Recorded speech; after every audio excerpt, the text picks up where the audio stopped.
यार मसलक के आला हजरत का नारा दुनिया लगा रही है और इस कौम के हलक सूख जाते नारा लगाते लगाते, लेकिन कभी आला हजरत को करीब से पढ़ा भी है हमने। लोग कान में आके कहते मौलाना कोई रिश्ता करा देना बेटे का। तुम तो हिंदुस्तान में घूमते हो, कोई बराबरी का आदमी देख लेना। क्या बात, तू 8 फीट का है या 18 फीट का है तू, जो तेरी बराबरी का आदमी नहीं मिल रहा? कि नहीं शादी अच्छी करनी है? अबे शादी तुझे अपने बेटे की करनी है ना, तो तू सामने वाले को क्यों ढूंढ रहा है? बराबर का चाहिए तुझे कि माशरे में नाक रह जाए। नाक की पड़ी है तुझे, शर्म नहीं आती? मसला के आला हजरत का नारा लगाता, बराबरी के आदमी ढूंढता फिर रहा है। बेटे बेटी बेटे के लिए बरेली की जमीन पे चल, जिस इमाम के नारे लगाता उसी की तारीख उठा के पढ़। मेरे इमाम की जिंदगी के आखिरी अय्याम में तबीयत बहुत ज्यादा खराब है, तबीयत इतनी खराब कि खाने पीने तक में परहेज है। एक दिन मलिकुल उलमा के साथ आप बाहर बैठे हुए थे, एक बच्चा आया, तवज्जो से सुनना यार। एक बच्चा आया, आके कहता बड़े मौल साहब, क्या जुमला कहा उसने? बोल दो यार। बड़े मौल साहब, मुझे मालूम है समंदर शोर नहीं मचाता है, मैं ये जानता हूँ। आप दादा हैं तो सुभान अल्लाह नहीं बोलेंगे, लेकिन मुझे भी परवाह नहीं है। अल्लाह का शुक्र अदा करो, ऐसा मौलवी मिला जिसे यही फिक्र नहीं तुम करना क्या चाहते हो, अपनी कह के जाएगा। याद रखो, उसने कहा बड़े मौल साहब, अगर आज के दौर में कोई मुझे कह दे ना मौल साहब, तो मेरी गर्दन ही नहीं उठती। मैं सोचता हूँ मुझे थोड़ी कह रहा होगा कोई छोटा मोटा। सही बात।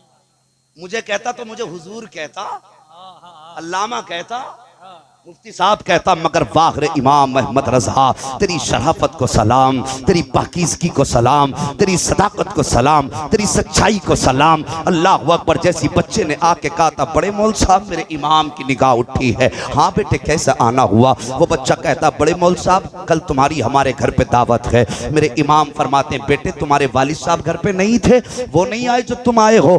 बच्चा आंख में आंसू भर के कहता है बड़े मौल साहब मैं यतीम हूँ, मेरे सर पे बाप का साया नहीं है। जैसी बच्चे ने इतना जुमला कहा है, इमाम की गर्दन झुक जाती है। फरमाते बेटे अगर तकलीफ पहुंची हो तो अहमद रजा माफी मांगने के लिए तैयार है। ओ लोगों, खुदारा कभी इमाम के तरीके को भी पढ़ लिया करो, कभी उनसे पूछो जिनके सर पे बाप का साया नहीं होता है। उन बच्चों से पूछो वो जिंदगी कैसे गुजारा करते हैं। जब दुनिया के अमीरों के बच्चे नए कपड़े पहनते हैं, तब यतीम बच्चों के दिलों में ख्याल आता है काश हमारे सर पे बाप का साया होता तो हमारा बाप भी नए कपड़े दिला देता, हमारे पैर में भी नए जूते होते। ओ अमीरों, जब बेटों के लिए 1000 का कपड़ा खरीदा करो तो कभी यतीम के लिए 500 रुपए खर्च कर दिया करो। जब तुम अपनों के लिए लाखों खर्च करते हो तो कभी यतीम के लिए 1000 खर्च कर दिया करो।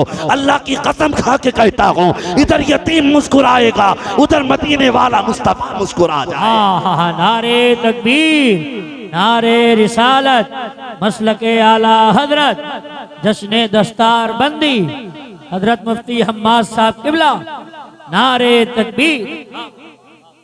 तवज्जो करना, इमाम अहमद रजा को सिर्फ हम लड़ाने की मशीन समझते हैं, सिर्फ फतवा देना समझते हैं। आला हज़रत ने सिर्फ फतवे दिए।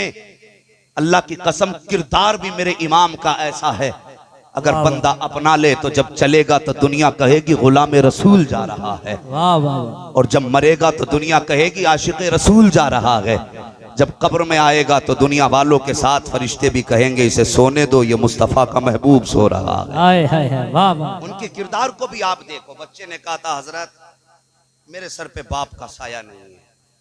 आज अगर कोई यतीम किसी पीर का हाथ पकड़ लेना, हजरत चलिए दावत खाने के लिए, तो यूं झटक देंगे, कौन है तू, क्या है तेरा मामला, किसका बेटा है? वो कहते हैं मेरे बाप नहीं है, नजरअंदाज कर देंगे। उसे देखते हैं जिसकी जेब भारी होती है। मैं खुल कर कहता हूं, आईना को दिखाऊंगा दाग चेहरे के, जिसे खराब लगे सामने से हट जाए। वाह वाह वाह। पीर भी ऐसे मिले हैं कि जिनकी दिलों पे नजर नहीं जेबों पे नजर होती है। मगर वाह रे इमाम, बच्चे ने कहा ना यतीम हूं, फरमाया दावत मंजूर है। बेटे कब आना है? कि ये माँ से पूछ के बताऊंगा। बच्चा गया, अम्मी बड़े मौलाना ने दावत कबूल कर ली है। कब आना है उन्हें? माँ ने कहा बेटे उनसे कह दो दोपहर का खाना हमारे घर पे खाएं, इस टाइम तक आ जाएं। बच्चा वापस आया, हजरत कल दोपहर आना है। आला हज़रत फरमाते हैं बेटे खिलाओगे क्या, खिलाओगे क्या? उसने कहा हजरत अपना तो देसी खाना है, बेसन की रोटी है, चने का साग है। मेरे इमाम मुस्कुराए, फरमाया आएंगे। हजरत मलिकुल उलमा कहने लगे हुजूर परहेज है इससे। डॉक्टर ने कहा एक लुकमा भी आपके लिए जहर की तरह काम करेगा। मेरे इमाम चुप हो गए। अगले दिन दोपहर का वक्त आया, आला हजरत गए और वो रहने वाला यतीम कहाँ का था? बिहारीपुर पुलिस चौकी ढाल पे उसका मकाम था।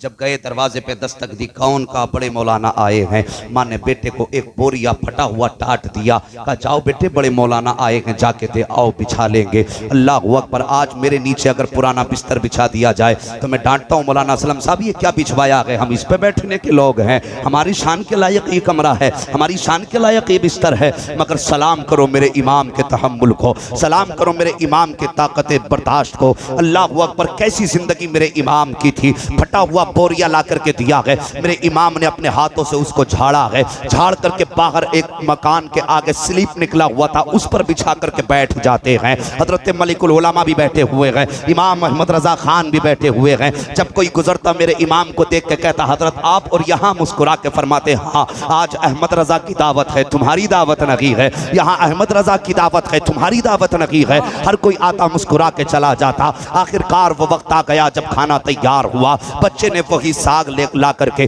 बेसन की रोटी ला करके दस्तरखान पे रख दी है। हजरत मलिकुल उलमा फरमाते मैंने इमाम से कहा था आका सिर्फ एक लुकमा खा लीजिए, सिर्फ एक लुकमा खा लीजिए ताकि बच्चे का कहना हो जाए। कब मैं तो कहता रहा, लेकिन इमाम का परहेज बड़ा सख्त था। लेकिन उस दिन मेरे इमाम ने 1.5 रोटी खाई है, एक लुकमा नहीं खाया है, 1.5 रोटी खाई है। जब खा के चले थे मलिकुल उलमा कहते हैं हजरत बात समझ में नहीं आई है, आपका परहेज इतना सख्त है कि आपके लिए जहर बताया गया है। आज आपने अपनी जरूरत से ज्यादा ये रोटी खाई है, अगर तबीयत को नुकसान दे गई तो क्या होगा?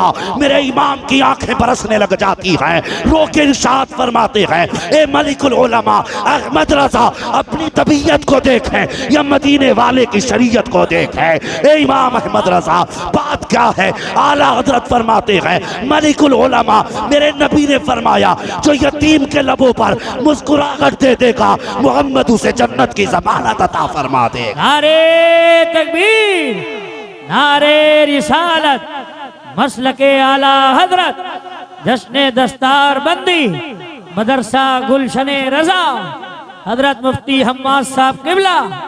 नारे तकबीर।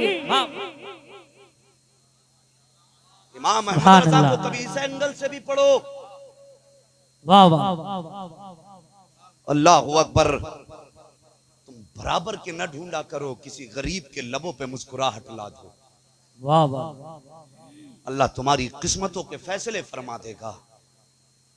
जब तुम्हारे बच्चे घर के अंदर ठंडी एसी में लेटे हो ना, तो अपने बच्चे का जब चेहरा देखो तो कभी उन बच्चों के बारे में भी सोच लिया करो जो कुरान पढ़ने के लिए अपना घर छोड़ के आए हैं। यह आलम होता है तेरे मेरे बच्चे एसी में सोते हैं, लेकिन मदरसे में पढ़ने वाले बच्चे यतीमों की तरह। एसी तो साहिब बड़ी बात है, कूलर भी मयसर नहीं होता, और कूलर भी बड़ी बात है। कितने बच्चों को तो छत के पंखे नसीब नहीं होते। कितने ऐसे गरीब मदरसे हैं जहां पर बच्चों के लिए हाथ वाले पंखे तक मयसर नहीं होते हैं। और लोगों आओ तुम्हें बता दूं, वो तो निहायत सस्ता सौदा बेच रहे हैं जन्नत का। हम मुफलिस क्या मोल चुकाएं, अपना हाथ ही खाली है। जब अपने बच्चों को एसी के पंखे में लेटा हुआ देखा करो, उठो कम से कम 1200 रुपये अपनी जेब से निकालो, मदरसे के मोहतमिम के हाथ में ला के दे दो। हजरत मेरी तरफ से एक पंखा मंगा लीजिए, ला करके मदरसे के कमरे में लगा दीजिए, ताकि जब कुरान पढ़ने वाला उसके नीचे कुरान पढ़े तो उसे गर्मी ना लगे। कोई कूलर का इंतजाम कर दो, कोई पंखे का इंतजाम कर दो, कोई फ्रिज का इंतजाम कर दो। अल्लाह की कसम खा के कहता हूँ, जब कोई भी कुरान का कारी तुम्हारे दिए हुए पंखे के नीचे बैठ के कुरान पढ़ेगा, तुम्हारे दिए हुए फ्रिज से ठंडा पानी पिएगा, दिए हुए कूलर के आगे बैठ के कुरान पढ़ेगा, तो यार सिर्फ बदन ही ठंडा नहीं होगा, बल्कि बदन के साथ साथ उसका जिगर भी ठंडा हो जाएगा।